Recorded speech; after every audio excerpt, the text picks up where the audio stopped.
Hi hello friends, എല്ലാ കൂട്ടുകാർക്കും പുതിയൊരു റിവ്യൂയിലേക്ക് സ്വാഗതം. അങ്ങനെ അമ്മായി നാളെ പറയുന്നുണ്ട് ശ്രുതിനെ കല്യാണം കഴിക്കാമെന്ന് ഷ്യാമോൻ ഇവിടെ ഉണ്ടെന്ന് പറയുമ്പോൾ ആഹാ അത് കൊള്ളാലോ എന്ന് മുത്തശ്ശി പറയണമെങ്കിൽ ആ ഷ്യാമിനെ നമുക്ക് എല്ലാവർക്കും കൂടി പരിചയപ്പെട്ടാൽ കൊള്ളാം എന്ന് പറയാണ്.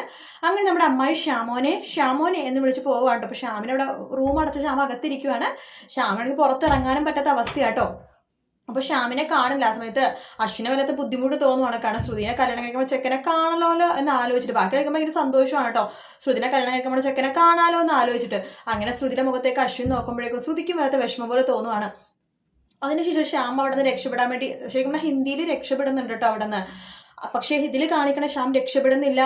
ആ ഒരു ചുമരിന്റെ സൈഡിലായിട്ട് നിൽക്കുന്നതായിട്ട് എനിക്ക് വാതിലിന്റെ സൈഡിൽ നിൽക്കുന്നത് കാണിക്കുന്നുണ്ട്. അശ്വിൻ കയറി വരുന്നതും കാണിക്കുന്നുണ്ട്.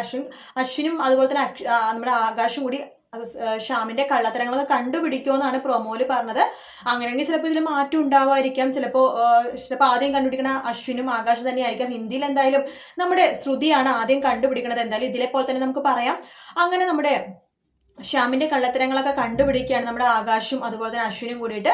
അവർക്ക് എന്ത് ചെയ്യണമെന്ന് അറിയില്ല. കാരണം എന്ന് വെച്ച് കഴിഞ്ഞാൽ ഇത് അഞ്ജലി അറിഞ്ഞു കഴിഞ്ഞാൽ അഞ്ജലി ജീവനോട് ഇരിക്കില്ലെന്ന് നമ്മുടെ അശ്വിനും ആകാശിനും നന്നായിട്ട് അറിയാം. അപ്പൊ അതുകൊണ്ട് തന്നെ ചേച്ചി നിന്ന് ഇത് മറച്ചു വെക്കണം. ഒരിക്കലും ചേച്ചി സത്യങ്ങൾ അറിയാൻ പാടില്ല എന്ന് അശ്വിന് നിർബന്ധം ഉണ്ടായിരുന്നു.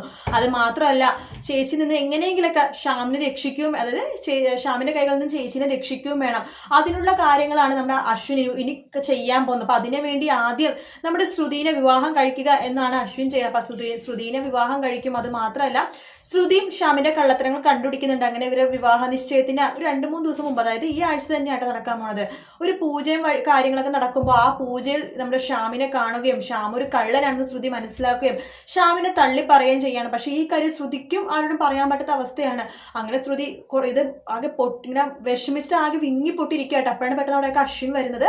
അശ്വിനെ കാണുന്നത് ശ്രുതിക്ക് ആകെപ്പാടെ എന്ത് ചെയ്യണമെന്നറിയില്ല. ആ വിഷമവും സങ്കടവും ദേഷ്യവും ഒക്കെ കൊണ്ട് നമ്മുടെ അശ്വിനെ കെട്ടിപ്പിടിക്കണം. അപ്പൊ അശ്വിൻ ചോദിക്കേണ്ടത് എന്ത് പറ്റി, എന്താ ശ്രുതി ചോദിക്കുമ്പോൾ ഒന്നും ഇല്ലെന്ന് പറഞ്ഞിട്ട് പൊട്ടിക്കരഞ്ഞു പോകണം. കാരണം അശ്വിനെ ആ ഒരു ഹഗ് ചെയ്യുമ്പോഴാണ് ശ്രുതിക്ക് ആ ഒരു റിലീഫ് കിട്ടുന്നത്. അപ്പൊ അതുകൊണ്ട് അശ്വിനെ കെട്ടിപ്പിടിച്ചിനെ പൊട്ടിക്കരുന്ന ഭാഗങ്ങളൊക്കെ തന്നെയാണ് നമ്മൾ ഈ ആഴ്ച ഫുള്ളായിട്ട് കാണാൻ പോകുന്നത്. വീഡിയോ ഇഷ്ടപ്പെട്ടെങ്കിൽ ലൈക്ക് ചെയ്യാൻ മറക്കരുത്, സബ്സ്ക്രൈബ് ചെയ്യാൻ മറക്കരുത്. മറ്റൊരു വീഡിയോ ആയിട്ട് നാളെ കാണാം. Good night, take care, by.